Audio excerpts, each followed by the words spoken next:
Merci, Monsieur le Président, Monsieur le Ministre, mes chers collègues. Peut-être suis-je trop crédule, mais avant de venir, j'ai écouté le Président de la République à 13h15 sur les grandes chaînes de télévision et je n'ai entendu parler quasiment que du maire. Du rôle du maire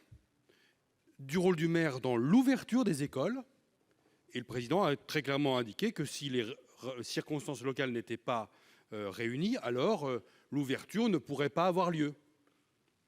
Là, ce que propose notre collègue Hervé Maurey et que Françoise Gatel a présenté, ça n'est pas tout à fait ça. C'est de dire, le maire, par un acte administratif, un arrêté, peut dire « je n'ouvre pas ».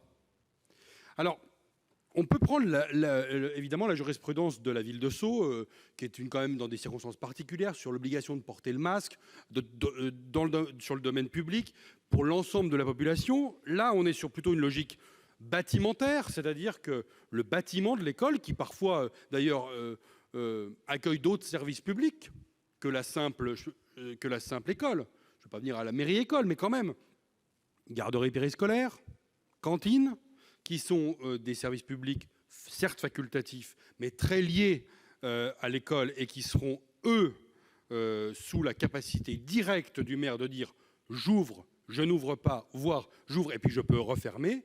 Moi, je crois que le mérite de cet amendement, il permet de donner au maire le rôle que le Président de la République, finalement, leur a reconnu. Mais encore une fois, peut-être suis-je trop crédule, peut-être que je suis, par excès de naïveté, je crois trop ce que j'ai entendu tout à l'heure.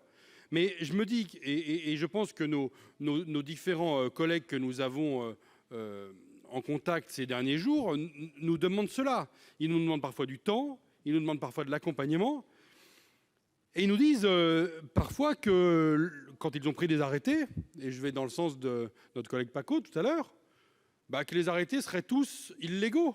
Mais enfin, je vais prendre un autre exemple en termes de jurisprudence administrative. Les arrêtés de couvre-feu. Il y a des collectivités qu'on a encouragées à prendre des arrêtés de couvre-feu, aggravant la doctrine de l'État. Ces arrêtés n'ont pas été déférés.